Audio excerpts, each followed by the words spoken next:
Donald Trump. Acordémonos de lo que en algún momento dijo en un meeting frente a sus seguidores. Yo a las sanciones les tengo miedo, las aplicaba con mano de cirujano, apretaba y luego las sacaba de inmediato. En mi gobierno, dijo Donald Trump, estuvimos así de quedarnos con el petróleo de Venezuela. Así. Yo les dejé ya casi para que nos sirviéramos ese manjar. ¿Ah? A ver, entre paréntesis, no he escuchado a ningún dirigente venezolano de la ultraderecha que hay protestar contra lo dicho con, por lo dicho por Donald Trump. ¿Ah? Declaró públicamente, o sea, yo he puesto dinero, he hecho todo porque nos queríamos robar eso. Y parece que es una declaración a la que nadie le ha generado ningún problema. ¿Sí? Sin embargo, Donald luego, en esa verborrea tóxica que tiene, reconoce algo y dice, las sanciones terminan afectándonos a nosotros. ¿Qué hay allí? Esa clase política que gobierna la potencia del norte, que quiere agarrarse las cosas a la mala que se agarran porque se agarran. ¿Se dan cuenta? ¿No se dan cuenta frente a qué están?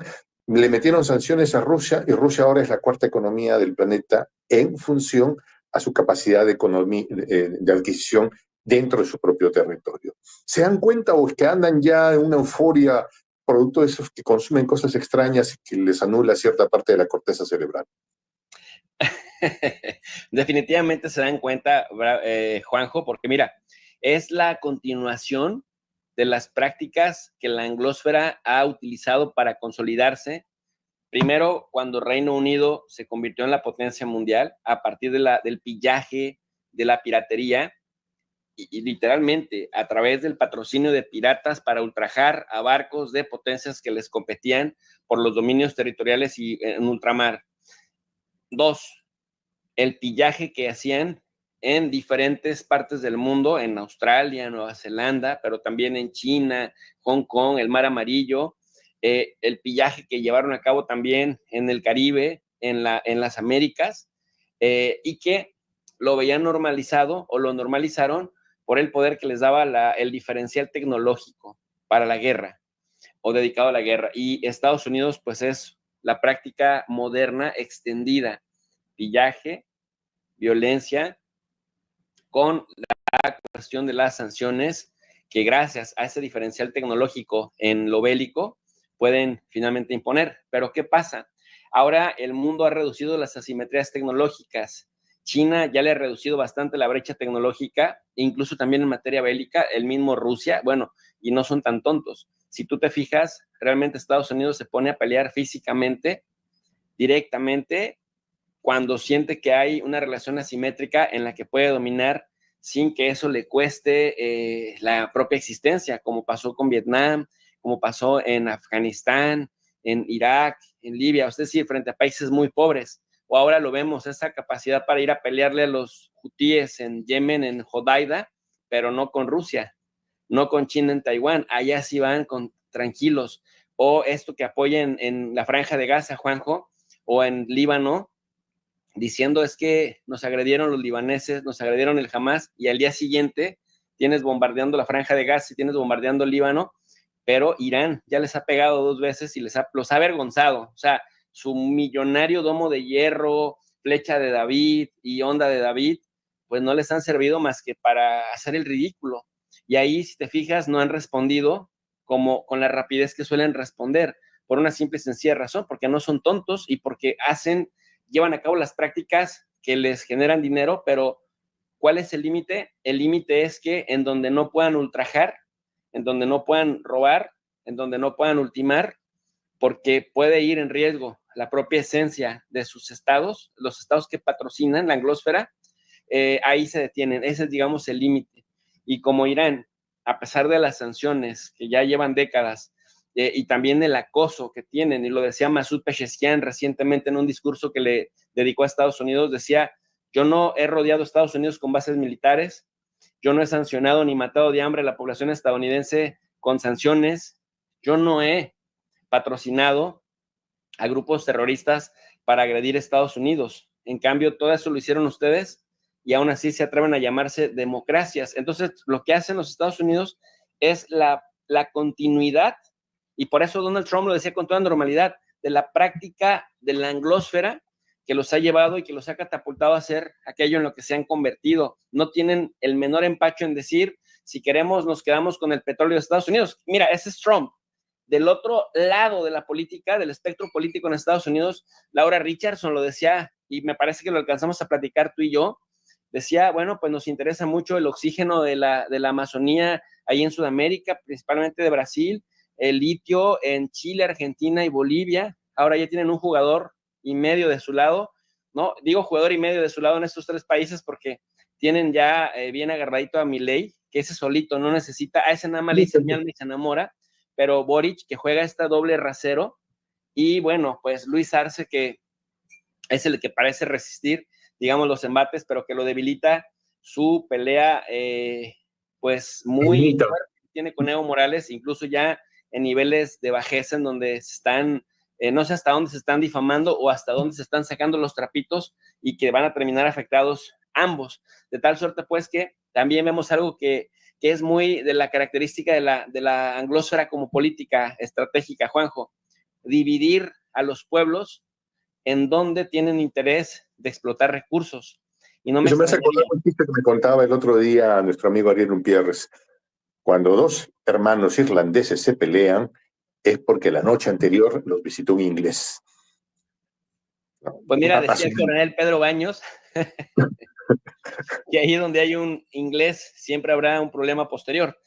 Pero es que además lo vimos cómo conquistaron en el Medio Oriente, cómo conquistaron en África. Mira, en África, la gente que nos está viendo y que puede contrastar lo que decimos para que no parezca discurso de odio, sino que además esto está documentado en la historia. Conferencia de Berlín de 1884 a 1885, cuando los europeos se repartieron el mundo, sintiéndose con el derecho, además, a repartirse el mundo por el poder de sus armas y de su interés declarado. Es decir, nada más bastaba con que declararan que tenían interés sobre un territorio y que tenían el dinero y las armas para conquistarlo, para que entonces entre ellos mismos dijeran, ok, Alemania, si a ti te interesa Mozambique, entonces yo ya no voy a Mozambique, pero me voy a los Grandes Lagos. Ok, Francia, si te interesa Argelia y Marruecos, quédatela, conquístala, domínala con tus recursos y tus armas, yo me voy a Etiopía. Italia, tú te encargas de Etiopía y te encargas de Eritrea. Y lo hacían como si tuvieran el derecho divino a hacerlo, que era el derecho que le daban las armas. Pero aquí te va una cosa. Cuando uno lee las declaraciones, particularmente de los británicos de la época, es impresionante cómo decían, hay que tener la doctrina de la verdadera ocupación o de la capacidad de la verdadera ocupación y la destreza para dividir los pueblos que confraternicen y poner dentro de las mismas fronteras a pueblos que históricamente se hacen la guerra, de tal suerte que los mantienes lo suficientemente débiles como para poderlos explotar, y a los que eran enemigos, que son muy fuertes, los pones en las mismas fronteras para que entre ellos se sigan desgastando y no te representen un serio riesgo cuando necesites explotar sus recursos. Y hasta la fecha, mi querido Juanjo, estoy hablando de algo que pasó hace más de 150 años, pero hasta la fecha se siguen viviendo las consecuencias de esto. Así que Trump o Laura Richardson solo representan parte de ese historial de pillaje y saboteo que les da la diferencia tecnológica. En ese contexto, volviendo a el tema BRICS, no tenemos a un presidente Xi diciendo, muy bien, ya somos una fuerte economía entre tú, Vladimir, entre tú, Narendra, ¿qué tal si nos repartimos América Latina? No, han dicho, esto es prosperidad para todos. Aquí más, cuanto más vengan, vamos a tratar de que aquí a la gente le vaya mejor. Discurso político bonito que suena para que haya buena prensa, ¿o es que es parte de alguna doctrina que sí tiene fundamento? Es una doctrina que tiene fundamento, Juanjo, porque para empezar, lo que hemos estado viendo es que es el liderazgo de los países sancionados. Me parece que salvo Brasil, a todos los demás ya los ha sancionado Estados Unidos. A China, Donald Trump le declaró una guerra comercial brutal. A Rusia, bueno, desde el año 2022, Joe Biden, la administración Biden tiene como 18,000 sanciones, pero desde el baile de lo que sobra, es esto. Sí, Esto es el baile de lo que sobra. Y bueno, pues mira, Irán, ¿no? A Irán le han hecho lo mismo que a Cuba y que a Venezuela, solo que los iraníes se han sobrepuesto también por su ubicación estratégica y han podido desarrollar tecnología propia, sobre todo en materia bélica. Y eso de alguna manera ha sido un factor de disuasión para que no lleguen a, pues lo que le hicieron a Irak, ¿no? A ocupar militarmente y a poner un gobierno títere que esté más de acuerdo con los designios occidentales. Pero fíjate que aquí hay algo que es bien importante. Gracias a que los han orillado a separarse del occidente, porque, a ver, Europa cuando tiene la posibilidad de convertirse en ese cuarto pilar, prefiere subordinarse a Estados Unidos. Y por eso tenemos este orden tripartito. Pero entonces eso ha generado que cuando Europa también se suma a las sanciones, pues los rusos, los iraníes, ¿no? O países, por ejemplo, como Azerbaiyán, busquen los medios alternos para seguir produciendo autonomía tecnológica y científica, puesta al servicio de sus intereses nacionales.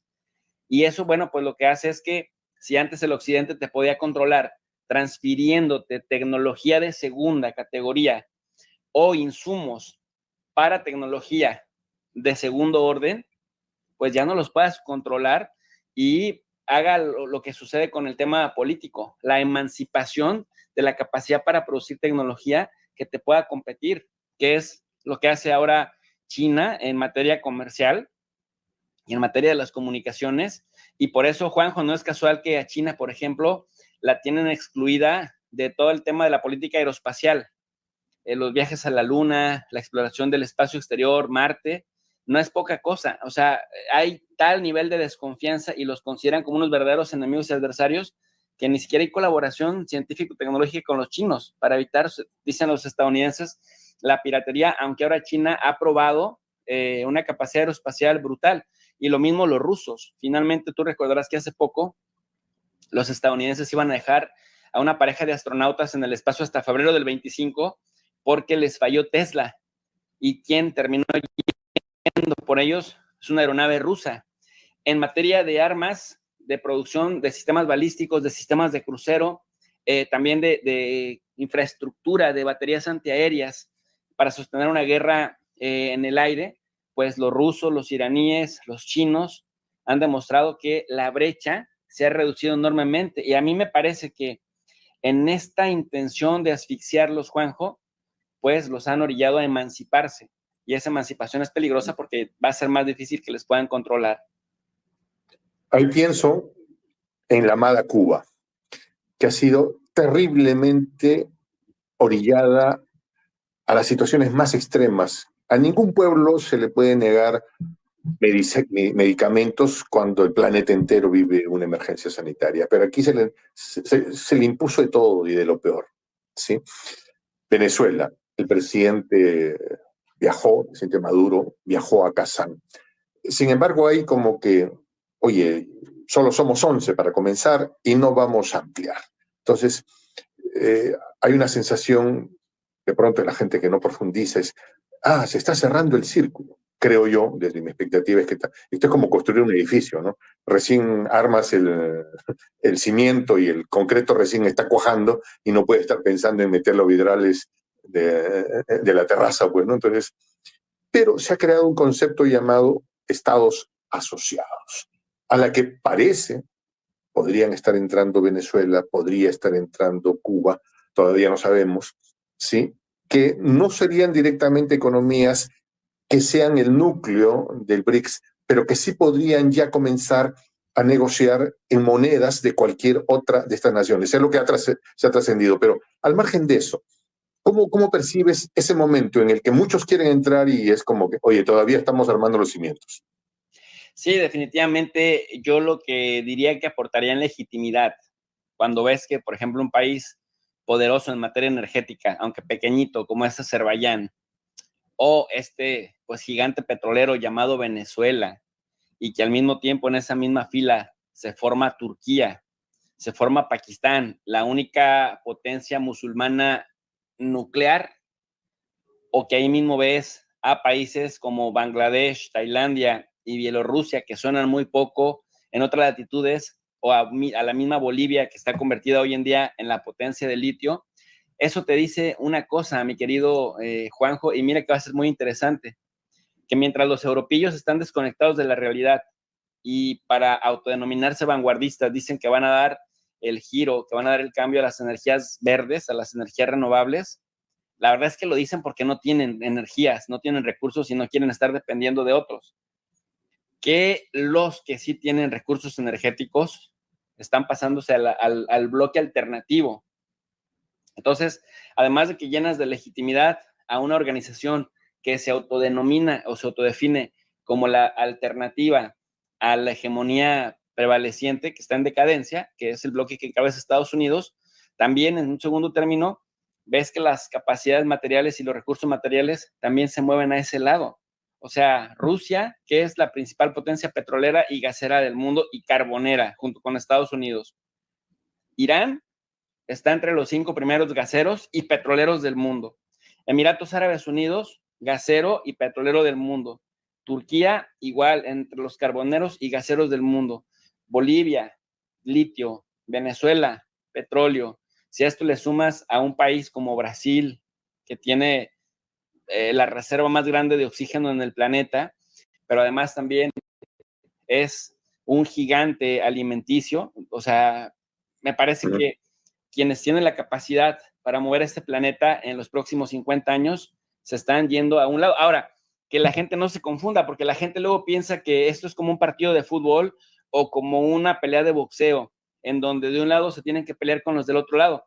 Hay países que gozan de muy buenas relaciones con todo el mundo, que por sus políticas exteriores, por sus doctrinas de política exterior, se identifican más con un lado del bloque, no significa que con esto o por esto le tengan que aplicar la ley del hielo a los demás, a los occidentales. ¿Ese sería el caso de India, por ejemplo? Por ejemplo, Narendra Modi, bueno, el mismo Erdogan, ¿no? Que si logra que lo acepten, pues imagínate, estaría parte de la OTAN, el bloque rival, y en la OTAN lo están viendo como el apestado que quiere formar parte de los BRICS. Ahora, recordemos que ahora Erdogan mostró una de las caras que tiene, o una de las varias facetas que tiene, cuando iba a Ucrania y decía que Crimea tendría que regresar a ser Ucrania, y las 4 provincias, Kherson, Zaporozhye, Lugansk y Donetsk. Y luego, por otro lado, decía en Moscú que más les valía a los europeos que no provocaran a la Gran Rusia, porque la Gran Rusia era la garante de estabilidad energética en el mundo. Es decir, a cada uno le iba endulzando el oído conforme le iban proponiendo a Turquía como el puente mediador entre todos. Y bueno, en Estados Unidos hay mucha molestia porque Turquía no se sumó a las sanciones. Turquía argumentaba que no se sumaba a las sanciones contra Rusia porque quería ser el puente de diálogo, de comunicación, el último reducto para que la OTAN pudiera seguirse comunicando con Rusia. Pero la verdad es que cuando ves detrás el negociazo que se hizo con el Turkish Stream para que a través de Turquía se le pudiera seguir vendiendo recursos energéticos a Europa desde Rusia y viceversa, entiendes pues la jugada. Y habrá quien diga, bueno, es que qué bueno que haya presidentes pragmáticos como ese que velen por su país, pero hemos visto que a pesar de que a Turquía le han ingresado cualquier cantidad de recursos, no se ve en la infraestructura turca reflejado esos cuantiosos recursos, lo que te hace sospechar pues de que Erdogan es uno más de estos líderes que han sabido jugar, digamos, con su liderazgo, pero no necesariamente se ha traducido en un bienestar para el pueblo. Sin embargo, es uno de los ejemplos a los que nos referimos cuando decimos que hay líderes que dialogan con todas las partes, aunque se ubican pragmáticamente de un ángulo. Y tú mencionabas a Narendra Modi. Mira, Modi, por ejemplo, junto con Xi Jinping, sacaron adelante a Rusia en estos 2 años y medio de guerra, cuando se vinieron todas las sanciones en su contra, gracias a que la India y China estuvieron comprando hidrocarburos a Rusia, Rusia siguió manteniendo sus ingresos. Cuando quisieron amedrentar a la India dijo, espérenme, yo tengo mis propios intereses industriales, tengo mi proceso de desarrollo industrial, estoy construyendo infraestructura, dando a entender, ustedes ya contaminaron, ¿no? Ahora espérenme que yo necesito también ponerme al parejo y después ya consideraré si volteo a ver el tema de las energías renovables. Pero además, pues también esto obedece, querido Juanjo, a que recibía grandes descuentos por parte de Rusia. pero además a que las armas que tiene la India, hasta el 70% de ellas son de Rusia, es decir, Rusia le vende hasta el 70% de las armas que la India posee, de tal suerte pues que hay una relación ahí muy sólida, muy pragmática, pero algo que decía Vladimir Putin y que también es importante traerlo a colación en este contexto: Rusia no condiciona a sus aliados a su relación en detrimento de su relación con otros, como hace, por ejemplo, Estados Unidos, que dice, si eres mi aliado no puedes comerciar con la India, o lo que vino a decir este viejito pedante, el embajador de Estados Unidos en México, Ken Salazar, México nunca puede ni debe ser amigo de Rusia. Y como, ¿por qué no? Si desde 1932 tenemos excelentes relaciones con los rusos, y no por esto significa que hemos descuidado la relación con Estados Unidos. Pero esto, por ejemplo, pues no lo vas a ver de Rusia, y eso que dicen que Putin es demasiado autoritario. Nada más pues para poner las cosas sobre la balanza. De hecho, se ha sabido que muchas delegaciones de distintos países que tienen intención de tomar contacto y comerciar con las economías BRICS no han ido precisamente por presiones de Occidente y le dicen, no te acerques a los BRICS, yo te voy a abrir en algún momento la puerta de la OSCE, ¿no? Pero esas fueron las promesas que, por ejemplo, Erdogan nunca le... Algún día ingresarás a la Unión Europea, ¿ah? Y algún día nunca llegó, entonces el otro dijo, me cansé, me voy con los BRICS. ¿Ah? Pero